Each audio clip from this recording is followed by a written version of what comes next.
7 English class. This class is brought to you by Addis Ababa City Education Bureau in collaboration with Addis Media Network. Hello everyone. Today's topic is countable and uncountable nouns. But before we talk about this in detail and discuss nouns in their different forms, I want to talk about the earlier class that we had last time. If you remember, last time we talked about different forms of expression. For example, giving opinions, also expressing opinions and asking for opinions.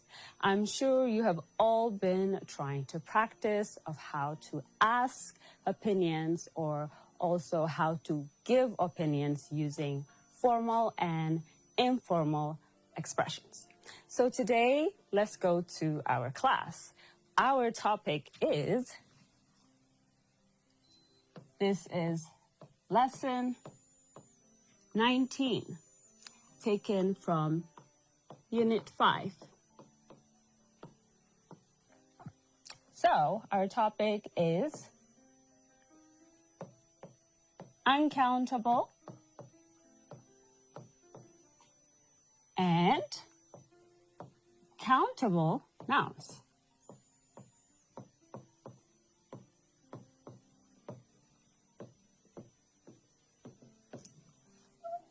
Before we discuss about countable and uncountable nouns, let us first talk about nouns.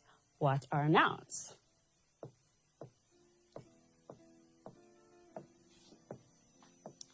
What is a noun? A noun is it's found in part of speech, and it is just like adverb, adjective, verb, and noun is also one part of speech. And it is a word. It is used to name places, people, and things.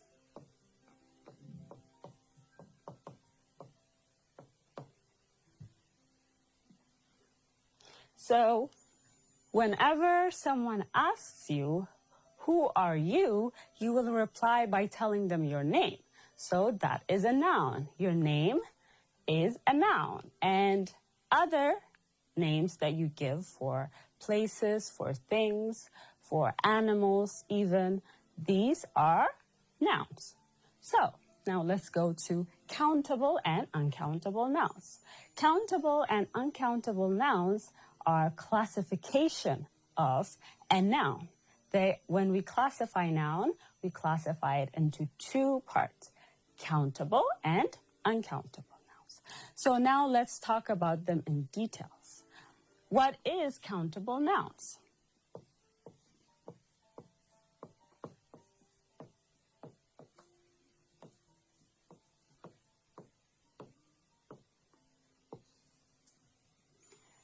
Countable nouns are nouns that are counted, that can be counted, okay? Nouns that can be counted in number. In number are countable nouns. There are several rules, or there are ideas in which, or situation in which we use countable nouns. The first one is we can use it both in singular and plural form, okay? We can use it in both in singular and plural form.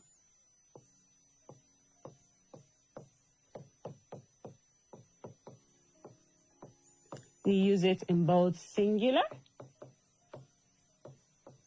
and plural form.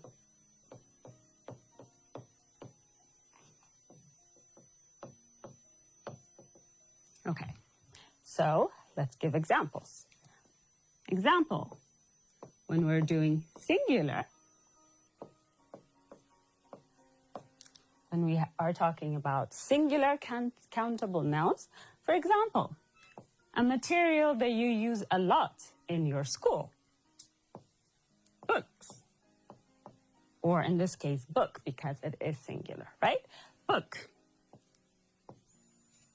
Some fruit that we love eating. Apple.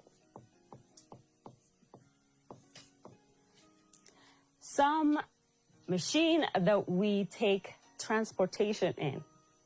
Cars, or car, since we're talking about singular. What else?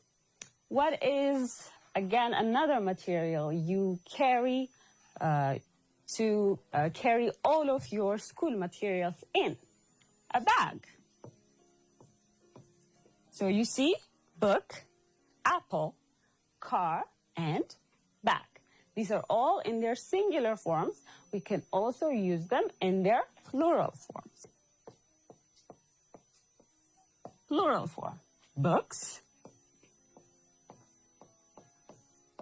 apples, cars, and bags. This is how we use them in the first rule. The first rule is we can use it both in its plural and singular form. Okay, what about the second one?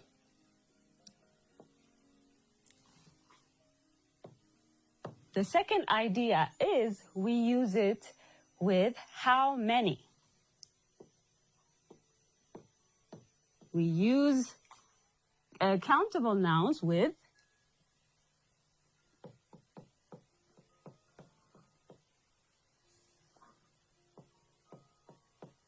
how many. Because it is something that we can count a number, we use how many, okay? We use it with how many. For example, how many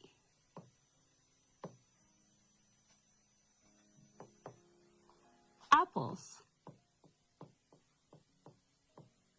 do you have?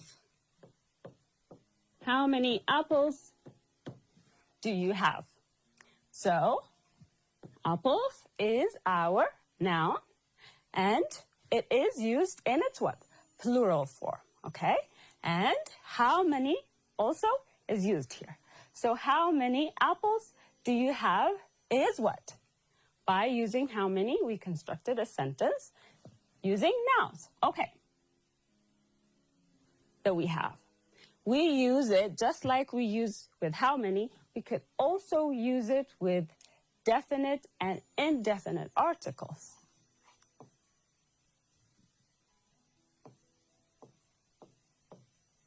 We use it, here it refers to nouns, okay? We use it to, with, or in this case, we use it with definite and indefinite articles.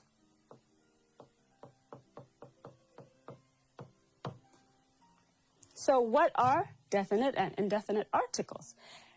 Definite and indefinite articles are the three most commonly used articles, right? What are they? The, a, and an. These are three things we use a lot when we're talking and when we're writing, when we're using English in general, right?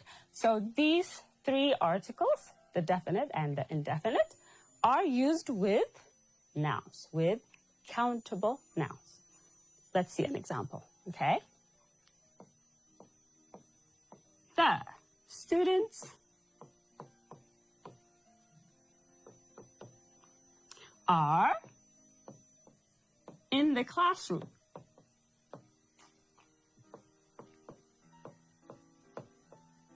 The students are in the classroom. Here, students is what? It's something we identify, we give name to, and we identify a group of people. So student is what? A noun. It is a countable noun with its plural form, students. And then we use it with the article the. Sorry. Yes, the article the. So the students are in the classroom. What other examples can we give here, for example? A, or I saw a cat in the garden.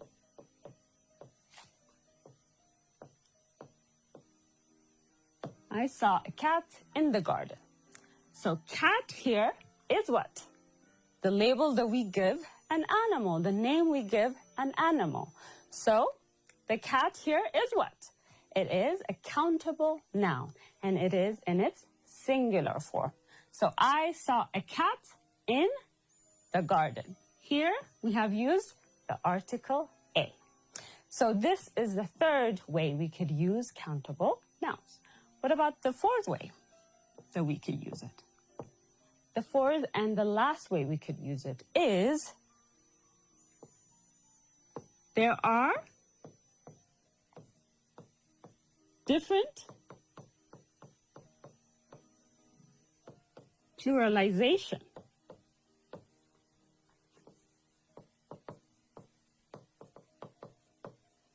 There are different pluralization ways of using countable nouns, okay? When we say this, or irregular plurals, okay? Irregular plurals. What does that mean? So let's see. Some or most nouns, they tend to have this form: cat, cats, student, students, book, books, apple, apples. We only add s to make them plural at the end. We only add s to make them plural. But some nouns, some countable nouns, they change forms to different forms. So we don't add s at the end to make it plural, but we add other letters, or we change the form. For example, child is one example that we could see. Child is what? A noun. And when we're trying to change it into its plural form, it doesn't have s at the end. So we have to change the form entirely. So what do? Child, children. Yes, children.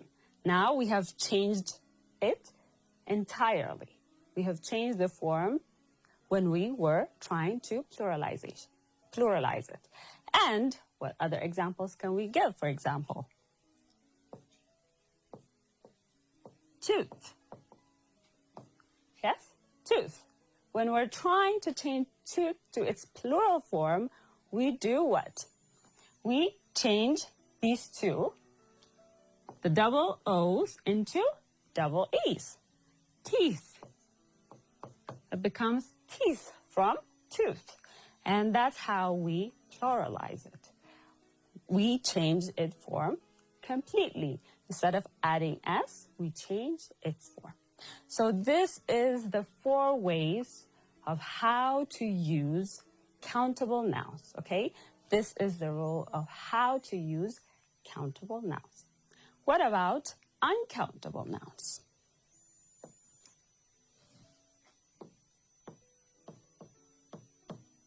Uncountable nouns. So uncountable nouns are nouns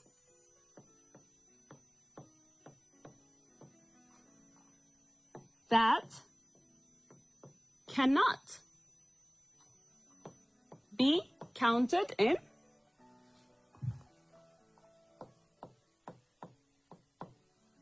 be counted in number.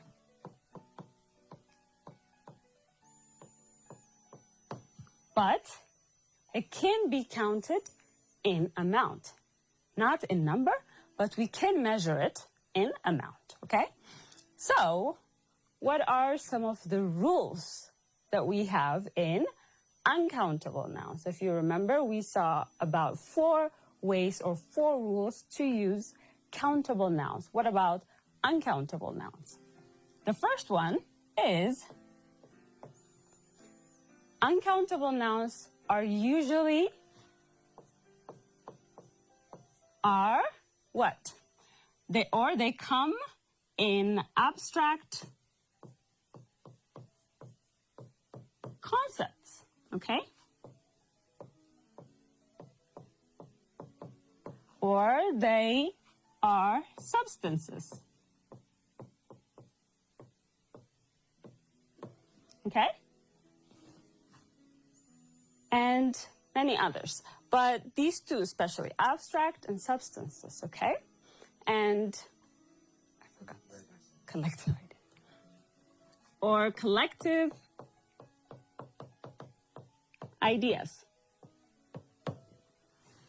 So, abstract, substances, or collective ideas. What do we say when we're saying this? They are abstract concepts, or they are substances, or they are collective ideas. What do we mean by this? For example,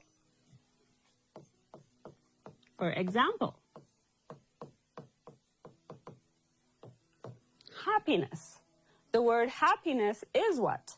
It is an uncountable noun. Is this something we could touch? Is it something we could taste? Is this something we could hear? No, it is not. Happiness is an emotion. It is something invisible to us, but it is an abstract concept, right? So, uncountable nouns, the first rule or the way we use uncountable nouns is through abstract concepts, substances, or collective ideas, okay? What other example can we give here? For example,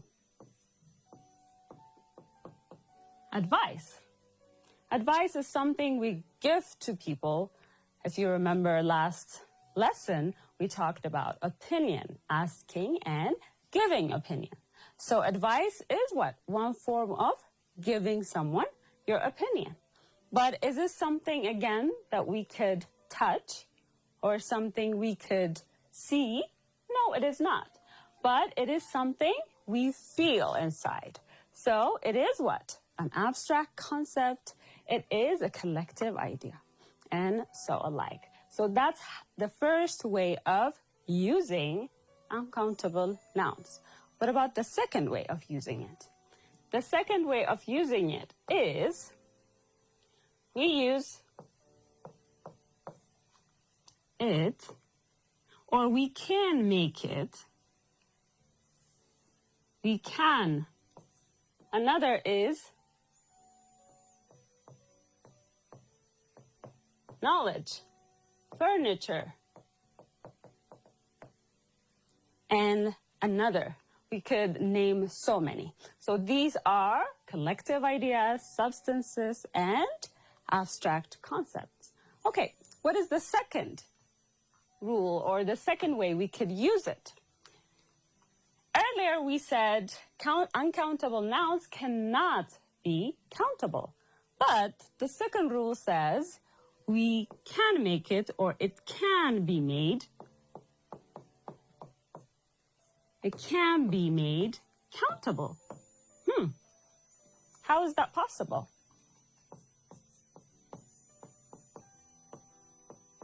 Can be made countable by using paritative expressions.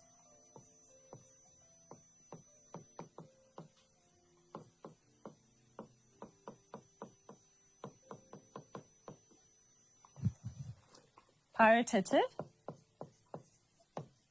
expressions. So it can be made, yes, it can be made countable by using paritative expressions. what are paritative expressions? Any examples that we could give and make uncountable nouns to countable nouns? For example, a loaf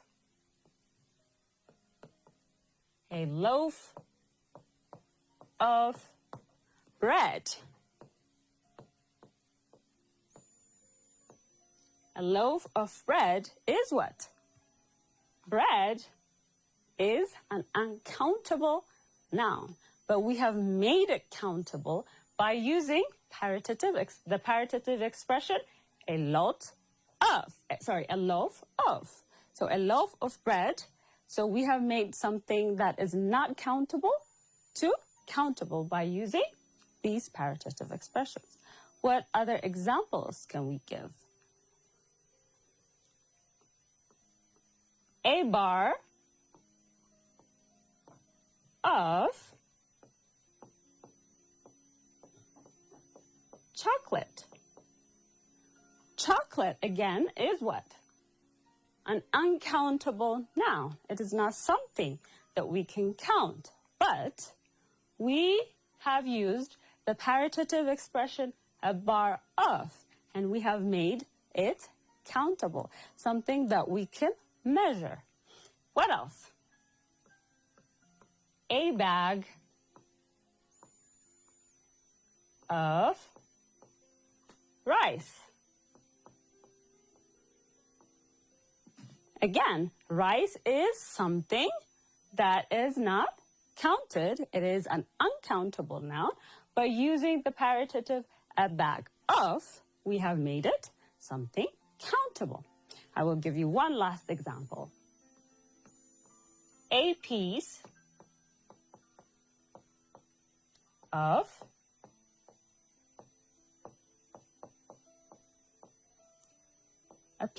advice.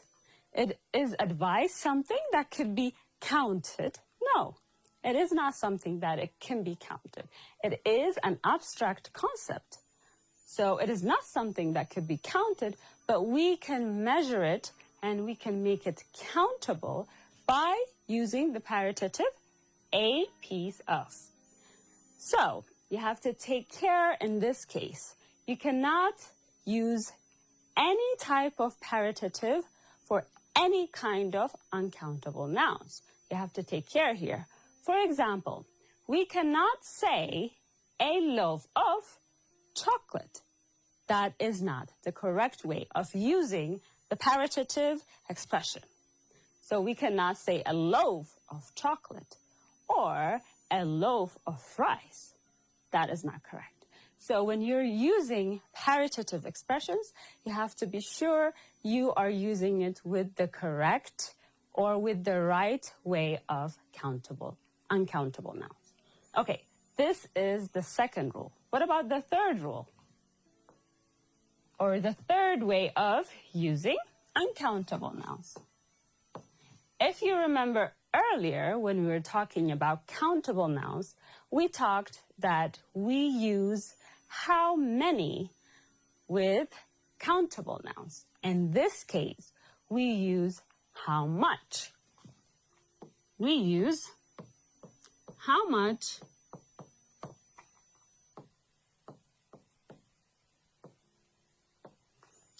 with uncountable nouns.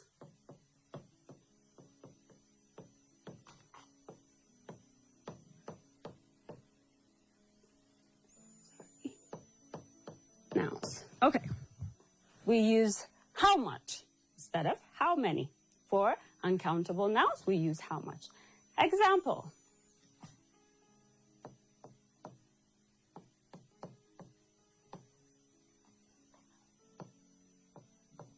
How much rice do you have? This is what? Rice is an uncountable noun, and how we have used it with how much.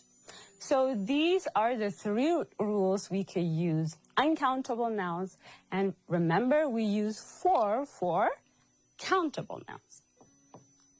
how much rice do you have? This is an example of how to use how much with uncountable nouns. So rice is an uncountable noun, and how much is how we measure or how we ask for measurement using uncountable nouns. So if we have seen this 3 rule for uncountable nouns and the 4 for countable nouns, now let us see some examples of nouns, these nouns. Countable nouns and uncountable nouns. Okay. Let's see. Earlier, I asked you a question that is related to you as a learner. So, I will ask you the same question again. What is the most common material that you use in your classroom? What is the most common material that you use in your classroom? And you take it with you everywhere you go, from home to class to home. Can you tell me? Yes, pen. Pen. It is something you carry with you everywhere, and you use it to write almost all of your subjects in. So pen is what? A countable noun. It could be plural and singular, and it is a countable noun. Okay, let me ask you a different question that is related to you. What are you? When people say, what are you? What do you do now at this stage of your life? What do you say? You say, yes, you say, I am a student. Student is what? Another countable noun. Okay, again, that is related to you as a student. What is another material you use in your classroom? 1 or 2 materials you use in your classroom, for example. Without them, it's going to be really uncomfortable for you to learn in a classroom. Yes, you're correct. Tables, chairs. Yes, tables, chairs. These are materials you need in your classroom, so you will be very comfortable when your teacher is teaching you. What other examples can you give here? Earlier we said a fruit, if you remember. Or you can mention some animals, like dog, cat. Yes, these are animals that we usually have at our home. Okay, so since we gave a few examples, what about uncountable nouns? What examples can you give for uncountable nouns? For example, what is the most important thing that we need to live? What is the most important thing as human beings that we should get every day to live, to survive? Yes? That is right. Water. Water is the most important thing that we should have. We should drink it in order to survive. So water, it is what? An uncountable noun. Earlier we gave an example. Water. And earlier we gave an example. Rice. What else? Advice. Sugar. Milk. These are what? Uncountable nouns. These are uncountable nouns, but we can make them, or it could be made into countable by using paritative expressions. Do not forget that. Okay, so if we have said a little bit about countable and uncountable nouns and have given a few examples, and then before we finish discussing about these countable and uncountable nouns, we have to take care. There is also another way of measuring them. There is another way of measuring these both. Okay. For example, if it is countable nouns, we use a few or few to measure them in a number or to count them. Again, this them refers to what? Nouns, countable nouns, to count them in numbers. Okay? So when we say a few is small in number.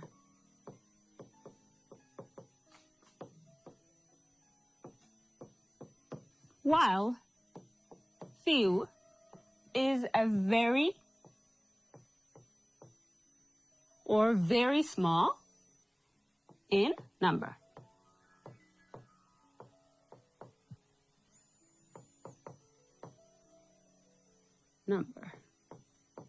Okay. Let's give an example now. Let's give an example for this.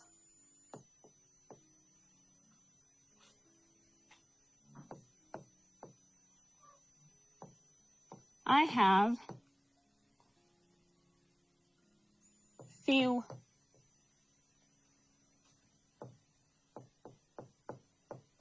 apples. I have few apples. You're saying, if you say I have few apples, you're saying very little, yes, or a very small amount of apples. So apples are, remember, countable nouns. What about when we are talking about uncountable nouns, okay? What about when we're talking about uncountable nouns? If we use a few and few for countable nouns, what about uncountable nouns, okay? We use a little or little for or to count, okay, the amount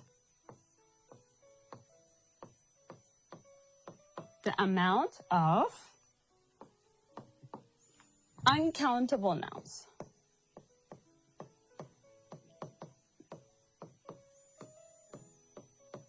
Okay. Don't forget, we say uncountable nouns are unmeasurable. So we try to count them or measure them in amount. Okay. Just like a few and few, a little and little can also be what? A lot, small, or very small. So a little is small in amount, not numbers, in amount. While little is very small in amount. Okay? So the same, okay? The same. The rules are the same. The thing is, we only differentiate them by having a few for countable nouns and a little for uncountable nouns. Let's give an example here.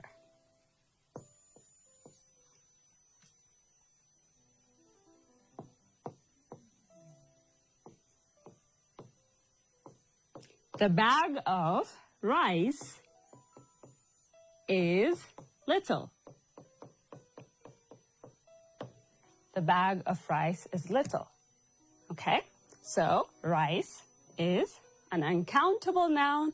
And remember, we use what? Bag of. This is a paritative expression to measure amounts. So the bag of rice is little. So this is all about countable and uncountable nouns, the rules that you should follow and you should remember for countable and uncountable nouns. So before we finish our class, I will give you 3 or 4 words that I want you to change in their plural form. Change these nouns into their plural forms.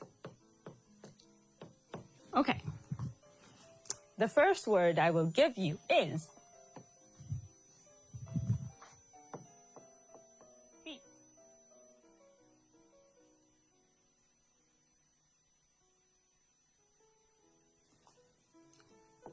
Ox. The third one is knife. Country. And the last one, glass. So I want you to change these into their plural form. This will be your home assignment, something that you're going to do at your home. So this is all about countable and uncountable nouns. I hope you all got so many new things or so many familiar things from our class today. And thank you all for enjoying this class and staying tuned. I hope you could join us for next class. Goodbye.